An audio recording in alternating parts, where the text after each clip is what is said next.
मैं सरोज कनौजिया। आप लोग को पता है मैं आप लोगों को क्लास 9th की हिंदी पढ़ा रही हूँ। तो हम लोग दूसरे चैप्टर पे हैं। दूसरे चैप्टर का नाम मंत्र है, जिसे लिखा है प्रेमचंद जी ने, जिसका हम लोग 2 भाग पढ़ चुके हैं। ये तीसरा भाग है। आइए देखते हैं। संध्या का समय था। हरी हरी घास पर कुर्सियां बिछी हुई थी। क्या बिछी थी? कुर्सियां। कौन सा समय था? संध्या का, यानी शाम का समय था। शहर के रईस और हुक्काम एक तरफ, कॉलेज के छात्र दूसरी तरफ बैठे भोजन कर रहे थे। यानी गांव जो शहर था, वो शहर में रह रहे थे। शहर के जो रईस जो थे, हुक्काम लोग थे, वो एक तरफ थे, और जो कॉलेज के छात्र थे वो एक तरफ थे। क्या कर रहे थे? भोजन कर रहे थे। बिजली के प्रकाश से सारा मैदान जगमगा रहा था।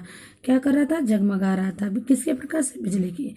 प्रमोद का सामान भी जमा था। छोटा सा प्रहसन खेलने की तैयारी थी। यानी लोग चाह रहे थे कि छोटा सा खेल खेला जाए। प्रहसन स्वयं कैलाशनाथ ने लिखा है। यानी किसने लिखा था? कैलाशनाथ ने लिखा था। वही मुख्य एक्टर भी था। वही मुख्य एक्टर था। इस समय वह एक रेशमी कमीज पहने, नंगे सिर नंगे पांव इधर से उधर मित्रों की आवाभगत में लगा हुआ था। होता है ना दोस्त दोस्त में कि घर कोई भी काम होता है तो लोग इधर उधर दौड़ते रहते हैं, आवाभगत करते, स्वागत करते हैं। रेशमी कमीज पहना होता, नंगे पैर थे, और नंगा सिर था उसका। कोई पुकारता, कैलाश जरा इधर आना। कोई उधर से बुलाता, कैलाश क्या इधर ही रहोगे? उधर ही रहोगे। कोई कहता इधर आना, कोई कहता क्या कैलाश उधर ही रहोगे। सभी उसे छेड़ते थे। सभी क्या करते थे? छेड़ते थे, चुहले करते थे। बेचारे को जरा दम मारने का भी अवकाश न मिलता था। यानी जरा सा भी दम मारने मतलब सांस लेने का भी अवकाश नहीं मिलता था। यानी छुट्टी नहीं मिलती थी। सहसा एक रमणी ने उसके पास आकर कहा, यानी अचानक एक रमणी यानी सुंदरी ने कहा, क्यों कैलाश, तुम्हारे सांप कहाँ हैं? यानी तुम्हारे सांप कहाँ हैं? जरा मुझे दिखा दो, जरा मुझे भी क्या कर दो? दिखा दो। कैलाश ने उसे हाथ मिलाकर कहा, मृणालिनी, इस वक्त क्षमा करो। यानी जो सुंदरी है उसका क्या नाम था? मृणालिनी नाम था। कहा मुझे क्षमा करो, कल दिखा दूंगा। क्या कर दूंगा? कल दिखाऊंगा। मृणालिनी ने आग्रह किया, जी नहीं, तुम्हें दिखाना पड़ेगा। मैं आज नहीं मानने की, यानी आज मैं मानने वाली नहीं हूँ। तुम्हें आज दिखाना है। तुम रोज कल कल कहते हो। तुम रोज कल कल कहते हो।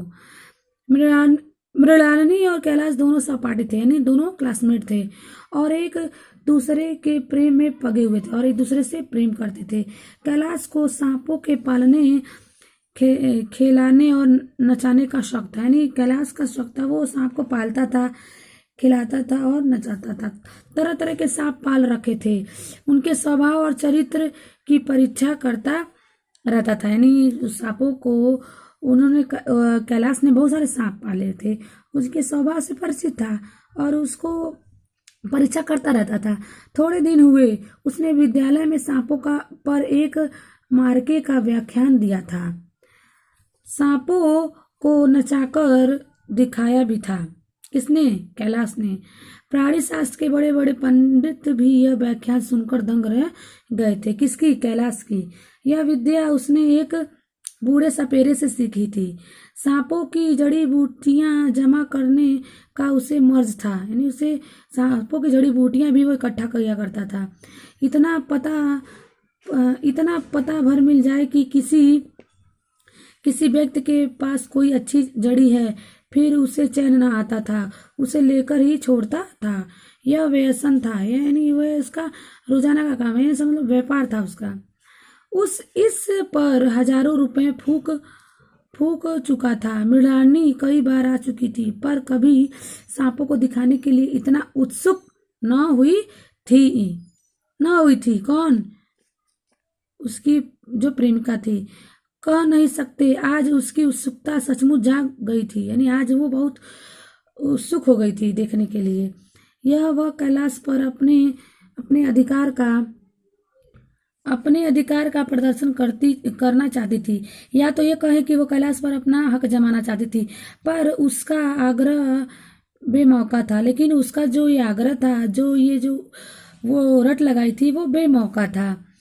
उस कोठरी में कितनी भीड़ लग जाएगी। भीड़ को भीड़ को देखकर सांप कितने चौकन्ने, और रात के समय उन्हें छेड़ा जाना कितना बुरा लगेगा। यानी वो सोच रहा था कि जब वो उस कोठरी में उसको दिखाएगा तो कितनी भीड़ लग जाएगी, और रात को उन सांपों को परेशान करना अच्छी बात नहीं होती है। अभी बुरा लग गया, किसी को काट लिया तो। यही बात थी। इन बातों को उसे जरा भी ध्यान न था कि नहीं, मृणालिनी को।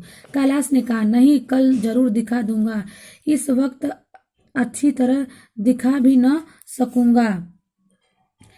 कमरे में तिल रखने को भी जगह न मिलेगी। यानी कह रहा है कि कमरे में तिल रखने की भी जगह नहीं मिलेगी, कल मैं तुम्हें कल दिखा दूंगा। लेकिन जो मृणालिनी थी वो जिद पकड़ के बैठी थी।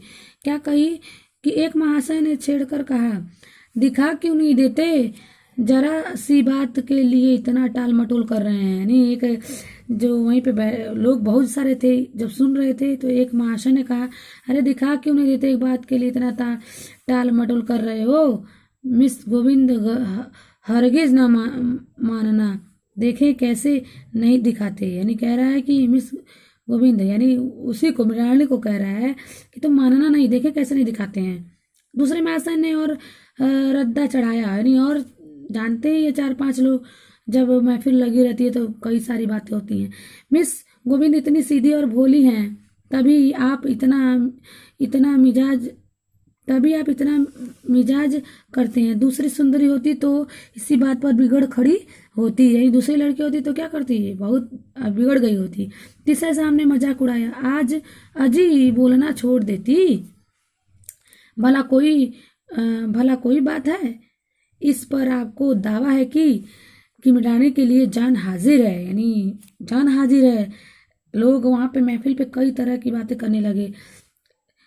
मृणालिनी ने देखा कि यह शहदे उससे रंग पर चढ़ा रहे हैं, तो बोली, आप लोग मेरी वकालत ना करें। यानी उसने लगा कि ये मुझे लोग चढ़ा रहे हैं, तो उसने उन्हीं लोग को उल्टा जवाब दे दिया कि आप लोग मेरी वकालत ना करें, मैं खुद अपनी वकालत कर लूंगी। यानी मैं खुद अपनी वकालत कर लूंगी, मैं इस वक्त सांपों का तमाशा नहीं देखना चाहती। चलो छुट्टी हुई। यानी ऐसा कहकर वो चली जाती है। इस पर मित्रों ने ठहाका लगाया। एक साहब बोले, देखना तो हम सब कुछ चाहें, पर कोई दिखाए भी तो। यानी देखना तो हम सब लोग चाहते हैं, लेकिन कोई दिखाए तो क्या होता है, कैलाश को मृणालिनी की झेपी हुई सूरत देखकर मालूम हुआ कि इस वक्त उसका इनकार वास्तव में उसे बुरा लगा है। यानी वो फिर सोचने लगा कि शायद मैंने मना किया, इसलिए उसको बुरा लगने लगा। ज्यों ही प्रीति भोग समाप्त हुआ और गाना शुरू हुआ, उसने मृणालिनी और अन्य मित्रों को सांपों के दरबे के सामने ले जाकर महुआ बजाना शुरू किया। यानी जैसे ही खाने का सिस्टम खत्म हुआ, जैसे गाना शुरू हुआ, उसने कुछ मित्रों को लिया, अन्य मित्रों को, और वो जाकर सांप के दरबे के सामने बीन बजाना शुरू किया। फिर एक एक खाना खोलकर एक एक सांप को निकालने लगा। वाह क्या कमाल था। ऐसा जान पड़ता था कि वह कीड़े उसके एक एक बात, उसके मन का एक एक भाव समझते हैं। नहीं, ऐसा लग रहा था। किसी को उठा लिया, किसी को गर्दन में डाल लिया, किसी को हाथ में लपेट लिया। मृणालिनी बार बार मना करती कि उसे गर्दन में न डालो, दूर से ही दिखाओ, बस जरा नचा दो। कैलाश की गर्दन में सांपों को लपेटते देखकर उसकी जान निकल जाती थी। पछता रही थी कि मैंने व्यर्थ ही, यानी बेकार में ही इनसे सांप दिखाने को कहा। यानी वो पछताने लगी। मगर कैलाश एक न सुनता था। प्रेमिका के सम्मुख अपने सर्प कला प्रदर्शन को ऐसा अवसर पाकर वह कब चूकता।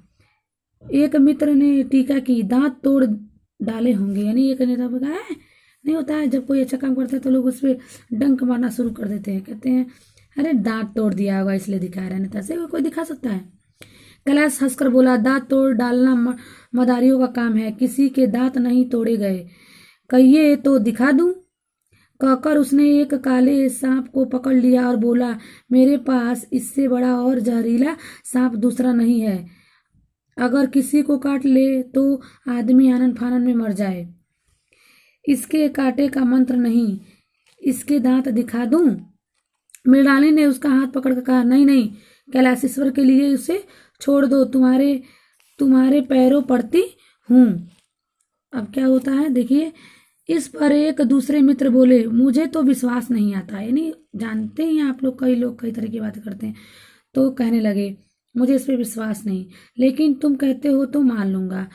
कैलाश ने सांप की गर्दन पकड़कर कहा, नहीं साहब, आप आंखों से देखिए, मानिए। दांत तोड़कर वश में किया तो क्या किया। सांप बड़ा समझदार होता है। अगर उसे विश्वास हो जाए कि इस आदमी से मुझे कोई हानि न पहुंचेगी तो वह उसे हरगिज न काटेगा। मृणालिनी ने जब देखा कि कैलाश पर इस वक्त भूत सवार है तो उसने यह तमाशा न करने के विचार से, यह कहते हुए उसने कैलाश का कंधा पकड़कर चलने का इशारा किया और कमरे से निकल गई। कैलाश विरोधियों का शंका समाधान करके ही दम लेना चाहता था। यानी जो विरोधी थे, जो उसके खिलाफ थे, जो झूठ मान रहे थे इस बात को, वो उसके शक को दूर करने के लिए करना चाहता था। उसने सांपों की गर्दन पकड़कर जोर से दबाया, इतनी जोर से दबाया कि उसका मुंह लाल हो गया। देह की सारी नसें तन गई, शरीर की सारी नसें तन गई। सांप ने अब तक उसके हाथों ऐसा व्यवहार न देखा था। यानी सांपों ने ऐसा कभी नहीं देखा। उसकी समझ में न आता था कि यह मुझसे क्या चाहते हैं। यानी सांप को भी समझ में नहीं आ रहा था ये क्या कर रहे हैं। उसे शायद भ्रम हुआ क्या कि यह मुझे मार डालना चाहते हैं, किनको? सांपों को। अतः वो आत्मरक्षा के लिए तैयार हो गया। और वो आत्मरक्षा के लिए तैयार हो गया कौन? सांप तैयार हो गया। और वो क्या करता है इसको हम लोग अगले वीडियो में पढ़ेंगे। तब तक के लिए इसको आप लोग तैयार कर लीजिए, दोहरा लीजिए। ओके।